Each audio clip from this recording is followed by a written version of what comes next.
Historia de la filosofía, volumen 1, filosofía antigua, filosofía patrística, filosofía escolástica, 16, parte primera, filosofía antigua, capítulo 8, las escuelas socráticas, 36, Jenofonte. Nacido en 440 o 439 y muerto a los 80 o 90 años, Jenofonte no fue un filósofo, sino más bien un hombre de acción, competente sobre todo en asuntos militares y en cuestiones económicas, conocido singularmente por haber dirigido la retirada de los 10.000 griegos que habían participado en la expedición de Ciro contra su hermano Artajerjes para la conquista del trono de Persia, retirada que narró en su Anábasis. Jenofonte pertenece a la historia de la filosofía por los dichos memorables de Sócrates y por otros escritos menores, en los cuales se deja sentir la influencia de la enseñanza de Sócrates. Se ha visto que los memorables no ofrecen un cuadro exhaustivo de la personalidad de Sócrates. La apología de Sócrates es la continuación de los memorables y pretende ser la defensa pronunciada por Sócrates ante sus jueces.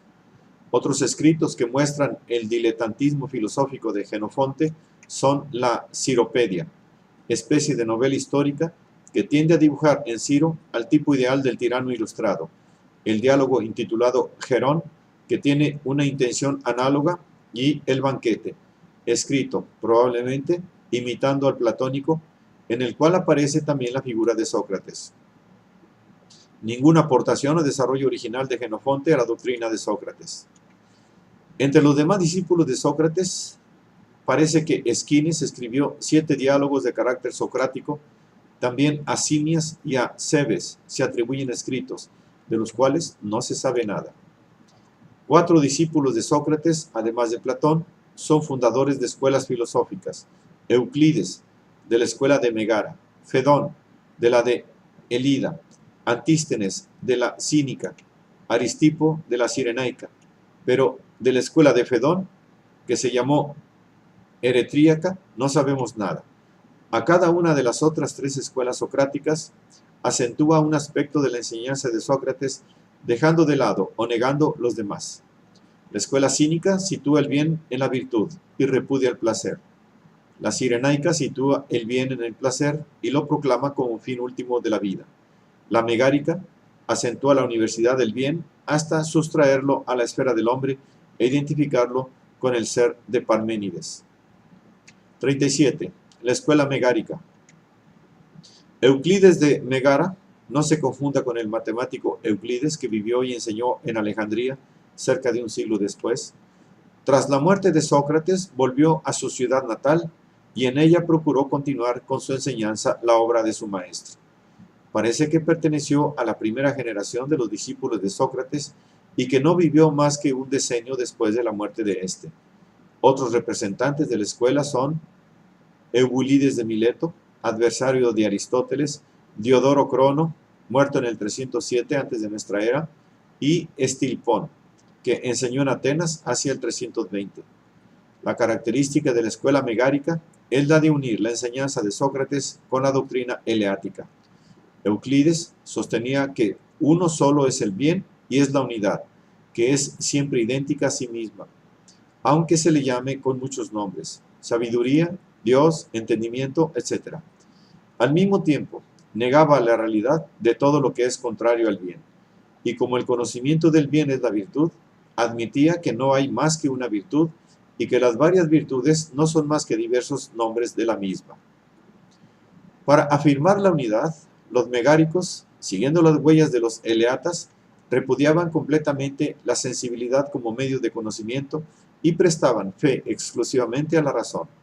Por consiguiente, lo mismo que los eleatas, negaban la realidad de lo múltiple, del devenir y del movimiento, y desarrollaron una dialéctica negativa, semejante a la de Zenón de Elea, encaminada a reducir al absurdo cualquier afirmación que implicase la realidad de lo múltiple, del devenir y del movimiento.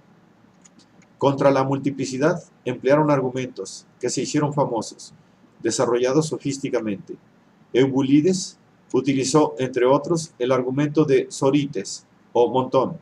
Sacando un grano de un montón, el montón no disminuye, ni siquiera pues sacándolos todos uno a uno. El mismo argumento se repetía con los cabellos o con la cola de un caballo. Argumento del calvo. A la misma negación de cualquier multiplicidad se encamina la crítica de los megáricos sobre la posibilidad del juicio. Según Estilpón, es imposible atribuir un predicado al sujeto y decir, por ejemplo, que el caballo corre. En efecto, el ser del caballo y el ser de quien corre son distintos y los definimos diversamente. No se puede, pues, identificarlos como se hace en el juicio.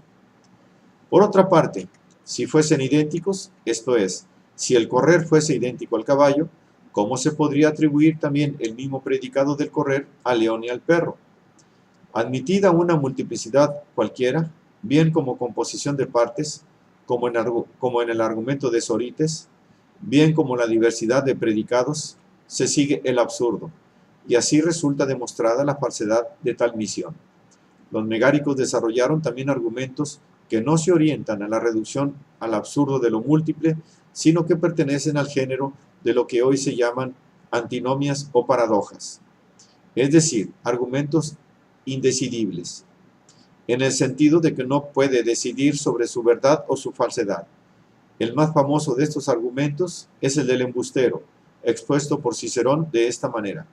Si tú dices que mientes, o dices la verdad y entonces mientes, o dices mentira y entonces dices la verdad. Si alguien dice miento, sin ninguna limitación, formula una aserción que concierne a todas las afirmaciones, incluida a la que enuncia en este momento. Argumentos de esta misma índole se discuten también en la lógica contemporánea. En la antigüedad, los discutieron los megáricos y los estoicos. En la Edad Media, su discusión formó parte integrante de la lógica terminística que los llamaba insolubles. Contra el devenir y el movimiento, los megáricos, por obra de Diodoro Crono, negaron que hubiera poder cuando no hay acto. Por ejemplo, quien no construye no tiene poder de construir. Este principio suprime el movimiento y el devenir, porque, como nota Aristóteles, quien está de pie estará siempre de pie, y quien está sentado estará siempre sentado, siendo imposible levantarse a quien no tenga el poder de levantarse. El argumento de Diodoro Crono, llamado argumento victorioso, dice que solo lo que se ha verificado era posible, ya que si fuese posible lo que no se verifica nunca, de lo posible saldría lo imposible. Una posibilidad que no se ha verificado no era una posibilidad. De lo contrario, no se habría transformado en imposibilidad. El argumento conduce a admitir que todo lo que ocurre debe ocurrir necesariamente, y que la misma inmutabilidad existente para los hechos pasados existe también para los futuros, aunque no lo parezca. Bromeando sobre este argumento, Cicerón escribía a Varrón: has de saber que si me haces una visita, esta visita es una necesidad, ya que si no lo fuese, se contaría entre las cosas imposibles. Diodoro volvía a tomar, pues, reelaborándolos, los argumentos de Zenón contra el movimiento. Estilpón colocaba el ideal del sabio en la impasibilidad y sostenía que el sabio se basta a sí mismo, por lo cual no tiene necesidad de amigos. 38. La escuela cínica, Antístenes. El fundador de la escuela cínica es Antístenes de Atenas, que fue primeramente discípulo de Gorgias, luego de Sócrates, y después de la muerte de éste, enseñó en el gimnasio Cinosargos. El nombre de la escuela se debe al género de vida de sus secuaces. El mote de perros indicaba su ideal de vida conforme a la sencillez y a la desfachatez de la vida animal.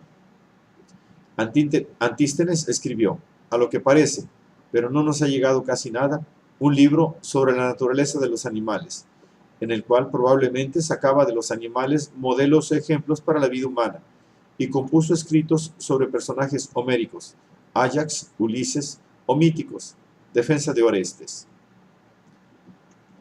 Pero la figura de Antístenes y los demás cínicos exaltaban sobre todo, pero la figura que Antístenes y los demás cínicos exaltaban era sobre todo la de Hércules, que es precisamente el título de otro escrito de Antístenes. Hércules, soportando fatigas desmedidas y venciendo monstruos, es el símbolo del sabio cínico que vence placeres y dolores y por encima de los unos y los otros afirma su fortaleza de ánimo. Antístenes coincidía con los megarenses en tener por imposible cualquier juicio que no fuere la pura y simple afirmación de una identidad. Platón, que alude a Antístenes en el Sofista, incluyéndolo con cierto menosprecio entre los viejos que empezaron tarde a pensar, nos atestigua que consideraba imposible afirmar, por ejemplo, que el hombre es bueno, porque esto equivaldría a decir que el hombre es a la vez uno, hombre, y muchos, hombre y bueno. Y quería, por tanto, que se dijese únicamente el hombre hombre y el bueno bueno. Aristóteles confirma el testimonio de Platón.